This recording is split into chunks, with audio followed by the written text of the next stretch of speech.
আচ্ছা, এটা একটা স্ট্রেন এনার্জি প্রবলেম। এখানে একটা স্ট্রাস দেওয়া আছে। আমাকে বলছে যে ডি পয়েন্টে তুমি কতটুকু ডিফ্লেক্ট করবে সেটা বের করো। তো এটা অবভিয়াসলি আমাকে ক্যাস্টিগ্লিয়ানোস থিওরাম ইউজ করে করতে হবে। ক্যাস্টিগ্লিয়ানোর 2টা থিওরাম আছে। তো আমরা ফার্স্ট থিওরামে কি বলে যে তোমার যদি আমরা স্ট্রেন এনার্জিকে ফোর্সের রেসপেক্টে ডিফারেন্সিয়েট করি তখন আমরা ধরো এখানে হচ্ছে ভিডি পরিমাণ ডিফ্লেকশন হবে। তো ভিডি লেখা যায়। তো আমরা যদি ফোর্সের রেসপেক্টে স্ট্রেন এনার্জিকে পার্শিয়াল ডিফারেন্সিয়েট করি তখন আমরা ডিফ্লেকশন পাই। এখন আরেকটা জিনিস, এই জিনিসটা কখন খাটবে, তুমি যেই পয়েন্টে ডিফ্লেকশন বের করতে চাচ্ছ, মানে ডি পয়েন্টে আমরা ডিফ্লেকশন বের করতে চাচ্ছি, যদি এই পয়েন্টে আমরা ধরো ভার্টিক্যাল কতটুকু ডিফ্লেকশন হচ্ছে ওটা জানতে চাচ্ছি, তো ভার্টিক্যাল বরাবর যদি কোনো ফোর্স না থাকে তখন কিন্তু এটা খাটবে না। তো যখন দেখবা যে ওই পয়েন্টে যে পয়েন্টে হচ্ছে ডিফ্লেকশন যাচ্ছে সেই পয়েন্টে কোনো ফোর্স নাই, হ্যাঁ, তখন হচ্ছে আমাকে ডামি ফোর্স ধরে নিতে হয়। ডামি ফোর্স ধরে নিতে হয়। তো আমাকে যেহেতু বলে নাই যে কোন ডিরেকশনের ডিফ্লেকশন বের করতে বলছে, একটা তো হচ্ছে ওয়াই ডিরেকশন, একটা এক্স ডিরেকশন হতে পারে, রাইট? তো আমরা ধরলাম ওয়াই ডিরেকশন বরাবর ভিডি পরিমাণ ডিফ্লেক্ট করবে নিচের দিকে, আর আমরা ধরলাম এই ডিরেকশনে ইউডি পরিমাণ হচ্ছে ডিফ্লেক্ট করবে এক্স ডিরেকশনে। তো এটা দুইটা পার্ট। তো প্রথমে ওয়াই ডিরেকশনে কতটুকু ডিফ্লেক্ট হচ্ছে এটা আমরা দেখবো। তো ওয়াই ডিরেকশন বরাবর কি আমার কোনো পয়েন্ট লোড দেওয়া আছে, যেমন সেখানে পি দেওয়া, তাহলে আমাকে আলটিমেটলি কোনো ডামি ফোর্স ধরতে হবে না। ডামি ফোর্স মানে কি? ডামি ফোর্স মানে জিরো ফোর্স। তো জিরো ফোর্স অ্যাড করলে তো কোনো সমস্যা নেই। তো আমরা ভার্টিক্যাল ডিরেকশনে যেহেতু একটা ফোর্স আছে ডি পয়েন্টে, তাহলে আমাকে আলাদা করে কোনো ফোর্স অ্যাড করতে হইতেছে না। আচ্ছা, তাহলে প্রথম কাজ কি? প্রথম হচ্ছে আমার এই জয়েন্টটা খোলা, ডি পয়েন্ট নিয়ে যেহেতু কাজ, তাহলে আমি ডি জয়েন্টটাকে খুলবো। তাহলে কী হবে ডি জয়েন্ট দেখতে? এটা হচ্ছে জয়েন্ট ডি। এখন জয়েন্ট ডিতে আমি ধরলাম এই বরাবর হচ্ছে F1 আছে, এই বরাবর F2, মানে সবগুলো আমি টেনশন ধরলাম। তাহলে আমি লিখি এই বরাবর হচ্ছে F1 আর এখানে একটা অ্যাঙ্গেল বরাবর F2 অ্যান্ড নিচে হচ্ছে পি, আর কোনো কিছু নেই। তাহলে এই F2কে আমাকে কম্পোনেন্টে ভাগ করতে হবে, তার জন্য আমাকে অ্যাঙ্গেলটা জানতে হবে। এখানে দেখো আমার রেশিওটা বলা আছে যে 3/4, তাইলে এই অ্যাঙ্গেলটা কী হবে? যদি অল্টারনেট অ্যাঙ্গেল ভাবে, এই অ্যাঙ্গেল যেটা, এই অ্যাঙ্গেল সেম, রাইট? তাহলে এই অ্যাঙ্গেলটা কি? এই অ্যাঙ্গেলকে বলা যায় tan inverse of 3/4, opposite by adjacent, right? তাহলে এই অ্যাঙ্গেলটাকেও বলা যায় ট্যান ইনভার্স অফ 3/4, যেটা আলটিমেটলি হচ্ছে 36.87। ঠিক আছে, তাহলে হচ্ছে আমি এটাকে যদি কম্পোনেন্টে ভাগ করি তাহলে F2 সাইন, এই অ্যাঙ্গেলটা হচ্ছে 36 পয়েন্ট সামথিং, তো F2 সাইন 36.87 আর এখানে হবে F2 কস 36.87। ঠিক আছে, এখন আমরা হচ্ছে কী করবো? Summation of F Y and summation of F of X, যেটা আমরা নেই আর কি, ওইভাবে নিব। Summation of F of Y equals to 0 আমরা আপওয়ার্ড পজিটিভ ধরে নিলাম। তাহলে কী আছে? আমার হচ্ছে পি আছে আর F2 সাইন যেটা ওটা আছে, তাইলে আমরা লিখবো minus P minus F2 sine 36.8698 equals to 0। তো আমার কী করতে হবে যে যতগুলো ফোর্স আছে আমার পি ফোর্স মানে পি ভেরিয়েবলে কনভার্ট করতে হবে, কারণ আমার কাজ হচ্ছে পি নিয়ে। কারণ আলটিমেটলি আমি কিসের সাপেক্ষে হচ্ছে পার্শিয়াল ডিফারেন্সিয়েট করবো? পি ফোর্সের রেসপেক্টে। তো আমার তাইলে কী হবে? ফোর্সের যে ইকুয়েশনটা পাবো ওইটা নিশ্চয়ই পি ভেরিয়েবলটা থাকতে হবে, বা পি এর ভ্যালু থাকবে, আমি জানি না, এখানে যেহেতু ভেরিয়েবলটা আমরা ওইভাবে করতেছি। তাহলে হচ্ছে আমরা F2কে কিসের রেসপেক্টে লিখবো? তো এখানে লেখা যায়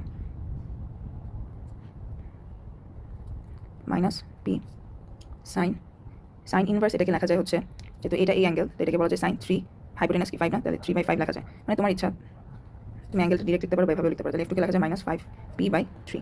তাহলে F2 একটা ফোর্স বের হলো। সেমভাবে আমি কী করবো? F of x equals to 0 লিখবো। দেন হচ্ছে কী আছে? F2 কস অ্যান্ড F1 আছে। তাহলে আমরা লিখবো হচ্ছে মাইনাস F2, এই কস 36.87 এটাকে লেখা যায় হচ্ছে 4/5, হ্যাঁ, মানে এই অ্যাঙ্গেলটা। তাহলে লিখি F2 into cos inverse of 4/5 আর কি আছে? F1 আছে, F1 ইকুয়ালস টু 0। দেন তোমার minus F2 4/5 minus F1 equals to 0। তারপর এখানে F2 সমান আমি কী পাইছি? Minus 5p/3। তো আমার কাছে এখানে পি আনা, তাহলে হচ্ছে লিখবো minus 4/5 into minus 5p/3 equals to F1। তারপর এখান থেকে আসবে F1 ইকুয়ালস টু 4p/3।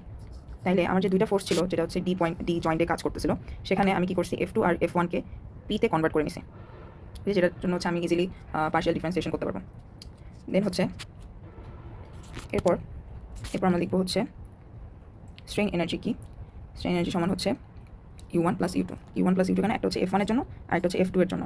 তো এক্সিয়াল লোডের কারণে আমার স্ট্রেন এনার্জি ফর্মুলা হচ্ছে half into F1 square L1 divide by EA plus half into F2 square L2 divide by EA। এখন জাস্ট ভ্যালুগুলো বসে দেবো। F1 সমান কি পাইছি? 4p/3, তাহলে half into 4p/3 whole square L divide by EA plus half into L1 সমান হচ্ছে, দেখো L1 হচ্ছে বেসিক্যালি এটা, হ্যাঁ, যেটা সমান হচ্ছে L, আর তোমার এটা সমান কি? তাইলে এটা যেহেতু রেশিও বলা আছে আমার, এটা রেশিও কী বলা? 3/4 বলা। তাহলে হাইপোটেনাস নিশ্চয়ই কত? 5। তাইলে এটা বলা যায় যে এটা হচ্ছে, ধরো তুমি এতটুকু জানো, এতটুকু তুমি জানো L, ঠিক আছে, এটা হচ্ছে 4/5 আর 3। তো আমার জানতে হবে হচ্ছে CD। সো এটাও একটা ট্রায়াঙ্গেল বলা যায় না? এখানে একটা ট্রায়াঙ্গেল যেটা এতটুকু হচ্ছে L, কিন্তু আমার জানতে হবে হচ্ছে এতটুকু, রাইট? তাহলে আমি হচ্ছে সিমিলার ট্রায়াঙ্গেল ইউজ করে বলতে পারি যে তোমার CD divided by BD equals to হচ্ছে 4/5। তাহলে আলটিমেটলি CD লেন্থ হচ্ছে 4/5 L, যেহেতু BD লেন্থ হচ্ছে L, sorry 5/4। CD by BD হচ্ছে 5/4, তাহলে 5/4 L। তাহলে এখানে আমরা কি লিখবো, F2 সমান কত ছিল, -5p/3 -5p/3 into 5/4L divide by EA। তাহলে এখান থেকে আলটিমেটলি আসবে হচ্ছে 8p²L/9EA প্লাস 125p²L/72EA। তাহলে যোগ করলে আসবে 21p²L/8EA। এটা পেলাম। এখন আমার কাজ কি, এখন আমার কাজ হচ্ছে ডিফ্লেকশন বের করা, যেটা আমাকে পড়তে বসে।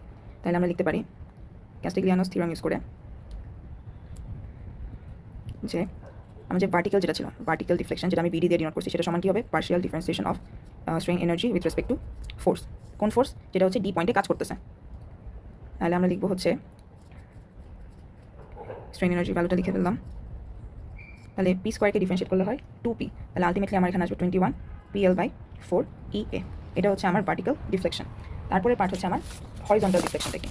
হরিজন্টাল ডিফ্লেকশনটাকে কীভাবে ডিনোট করছি, ইউডি। এখন হরিজন্টালি কি আমার কোনো ফোর্স দেওয়া আছে বা লোড দেওয়া আছে, কোনো কিছু নাই। তাহলে আমাকে এখন ডামি ফোর্স কনসিডার করতে হবে। তাহলে আমি যদি ডি পয়েন্টের ফ্রি বডি ডায়াগ্রাম আঁকি, আমার এখানে ছিল P, এখানে ছিল F2 আর এখানে ছিল F1। এখন আমাকে এক্সট্রা করে PDX আমি একটা কনসিডার করলাম, যেখানে PDX এর ভ্যালু কি আলটিমেটলি 0। তাইলে আর এখানে অ্যাঙ্গেলটা কত ছিল, 36.87। তাহলে এখানে লেখা যায় P প্লাস F2 সাইন 36.87 আর এখানে হবে F2 cos 36.87। এখান থেকে আমি আবার আগের মতো summation of f of x and f of y বের করবো। Summation of f of y equals to 0 positive. এখানে লিখবো হচ্ছে মাইনাস পি, যে নিচে কোনটা কোনটা আছে, minus P minus F2 sine 36.87 equals to 0। সেখান থেকে তুমি F2 আলটিমেটলি পাবা -5p/3 আগের মতো। চেঞ্জ কোথায় আসবে, দেখো f of x A change আসবে, f of x equals to 0। এখানে এখন কি কি আছে, আমার আছে F1 cos 36.87, F1 and PDX। তাহলে তিনটা জিনিস আছে, আমরা লিখি -F2 cos 36.87 -F1 plus PDX equals to 0। তাহলে এটাকে লেখা যায় F2 into 4/5 -F1 plus PDX equals to 0। সেখান থেকে তুমি F1কে আলাদা করে এভাবে লিখতে পারো যে -4/5, এখানে F2 ভ্যালু যেটা পাইছে ওটা বসাই দিব, সেটা কি -5p/3, জাস্ট নর্মাল ক্যালকুলেশন, ঠিক আছে। তাহলে F1 equals to 4p/3 plus PDX। F1 পেলাম, F2 পেলাম, আগের মতো আবার আমাকে স্ট্রেন এনার্জিটা বের করতে হবে। তাহলে U equals to U1 plus U2, একটা F1 এর জন্য আর একটা F2 এর জন্য। তাহলে সেমভাবে F1 square L1 divide by EA plus half into F2 square L2 divide by EA, যেখানে কি তোমার L1 সমান হচ্ছে L অ্যান্ড L2 সমান হচ্ছে 5L/4। তারপর আমি কি করবো, F1 আর F2 ভ্যালুটা বসাই দিব এখানে। তাহলে কি দেখাবে, এখানে 1/2 EA, এটাকে আলাদা করে নিলাম। দেন F1 square, that means 4p/3 plus PDX L plus এখানে হবে 5 -5p/3 whole square 5L/4। Ultimately এখানে আসবে হচ্ছে 4p/3 plus PDX whole square into L plus এটা আসবে 125p²L/36 পেলাম। এখন যেটা আমি স্ট্রেন এনার্জি ইকুয়েশনটা পেলাম, এখন হচ্ছে আমি এখন কি পি এর রেসপেক্টে ডিফারেন্সিয়েট করবো নাকি PDX এর রেসপেক্টে। আমরা যেহেতু হরিজন্টাল ডিফ্লেকশন বের করতেছি, তাহলে এখন PDX এর রেসপেক্টে আমরা ডিফারেন্সিয়েট করবো। তাহলে হরিজন্টাল যে ডিসপ্লেসমেন্ট সেটা হবে strain energy differentiation with respect to PDX। তাইলে আমরা ইকুয়েশনটা লিখি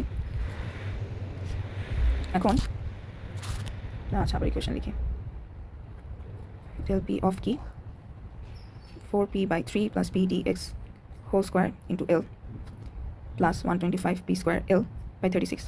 এখন দেখো এই যে এই টার্মটা, এই টার্মে কোনো PDX নাই, তাহলে যে টার্মে কোনো PDX নাই সেটাকে ডিফারেন্সিয়েট করলে আলটিমেটলি 0 আসবে। তাহলে এই টার্মে যে PDX আছে সেখানে কি হবে, তাহলে যদি পুরো টার্মটাকে ডিফারেন্সিয়েট করি তাহলে কি হবে 2 into 4p/3 plus PDX, right. তাহলে এটাই লিখবো আমরা ইন্টু L। তাহলে আমরা এখানে কি আসবে, সামনে হচ্ছে 1/2 EA আছে, ঠিক আছে। এটা হচ্ছে আমরা ডিফারেন্সিয়েট করে পেলাম। এরপর PDX এর ভ্যালু আমরা কত ধরছিলাম, যেহেতু এটা ডামি ফোর্স, এটার ভ্যালু হচ্ছে 0। তাহলে আমরা PDX এর ভ্যালুটা বসাই দিব, PDX এর ভ্যালু এখানে বসাই দিব। তাহলে আসবে হচ্ছে আলটিমেটলি 4p/3EA। এটা হচ্ছে আমার হরিজন্টাল ডিফ্লেকশন। এটা যেহেতু পজিটিভ আসছে, তার মানে হচ্ছে আমি যেদিকে ফোর্স ধরছি PDX এটা, তাহলে সেই ডিরেকশনেই আমার ডিফ্লেকশনটা হচ্ছে। তাহলে এইভাবে হচ্ছে আমরা কী করবো, হরিজন্টাল ডিফ্লেকশন বের করলাম আর হচ্ছে ভার্টিক্যাল ডিফ্লেকশন বের করলাম।